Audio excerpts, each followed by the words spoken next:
नमस्कार। चलिए आज एक बड़ी ही दिलचस्प कहानी को समझते हैं। बिहार की कहानी। एक ऐसी जगह जो कभी सोचिए पूरी दुनिया के लिए ज्ञान का केंद्र थी, लेकिन 20वीं सदी आते आते शिक्षा के मामले में सबसे पीछे रह गई। पर यह सिर्फ गिरने की नहीं, बल्कि एक जबरदस्त वापसी की भी कहानी है। तो इस वापसी को ठीक से समझने के लिए जरूरी है कि हम पहले बिहार के उस शानदार अतीत को देखें, क्योंकि जब उस अतीत को हम जानेंगे तभी ये समझ आएगा कि बाद का संघर्ष इतना हैरान करने वाला क्यों था। देखिए, पूर्वी भारत में बसा बिहार सिर्फ एक राज्य नहीं था, ये तो प्राचीन भारतीय सभ्यता का कह सकते हैं दिल था। एक ऐसा केंद्र जहां से बड़े बड़े साम्राज्यों ने जन्म लिया। जरा सोचिए, मगध, मौर्य, गुप्त, कितने शक्तिशाली साम्राज्य थे और उन सब का केंद्र था बिहार। ये नालंदा की जमीन है जो दुनिया की पहली महान विश्वविद्यालयों में से एक थी। और यही नहीं, बौद्ध और जैन धर्म दोनों का उदय यहीं से हुआ। और भूलना नहीं चाहिए, सम्राट अशोक ने शांति का संदेश पूरी दुनिया में यहीं से फैलाया था। लेकिन इतने शानदार इतिहास के बिल्कुल उलट एक गहरा विरोधाभास खड़ा है, और वो है 20वीं सदी में बिहार का शैक्षिक संघर्ष। तो सवाल उठता है, आखिर हुआ क्या? ज्ञान की इतनी समृद्ध विरासत वाली जगह साक्षरता में इतनी पीछे कैसे चली गई? इसका जवाब वो आंकड़ों में छिपा है। और ये जानकर हैरानी होती है कि ये कोई हाल फिलहाल की बात नहीं है। आज़ादी के ठीक बाद यानी 1951 में ही बिहार राष्ट्रीय औसत से लगभग 5% अंक पीछे था। फासले की शुरुआत वहीं से हो चुकी थी। और ये सिर्फ एक छोटा सा अंतर बनकर नहीं रह गया। अगले 50 सालों में ये जो खाई थी ना, ये लगातार और चौड़ी और गहरी होती चली गई। मतलब स्थिति रुकी नहीं, बल्कि लगातार बिगड़ती गई। साल 2001 आते आते ये विरोधाभास अपने चरम पर था।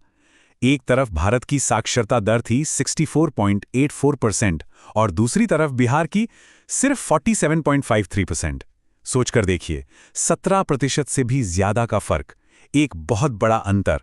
जो कभी ज्ञान का केंद्र था, वो अब देश में सबसे पीछे खड़ा था। लेकिन फिर कहानी में एक अचानक एक नाटकीय मोड़ आता है। अब हम बात करेंगे बिहार के उस शैक्षिक पुनरुत्थान की, उस वापसी की। लेकिन फिर 2000 के दशक में कुछ गजब का हुआ। 2001 से 2011 के बीच उस एक दशक में बिहार ने जो कर दिखाया, वो किसी चमत्कार से कम नहीं था। 16.82%।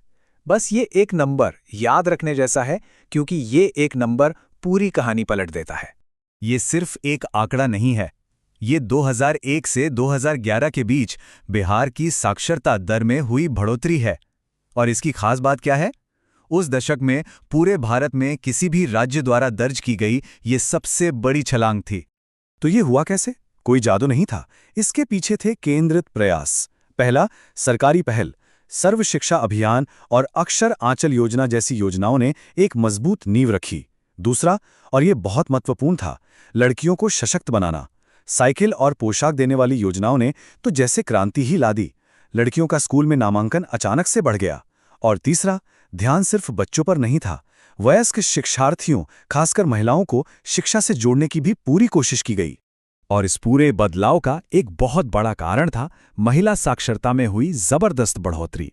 सोचकर देखिए, 2001 में ये दर सिर्फ 33.57% थी, जो 2011 में बढ़कर 51.50% हो गई।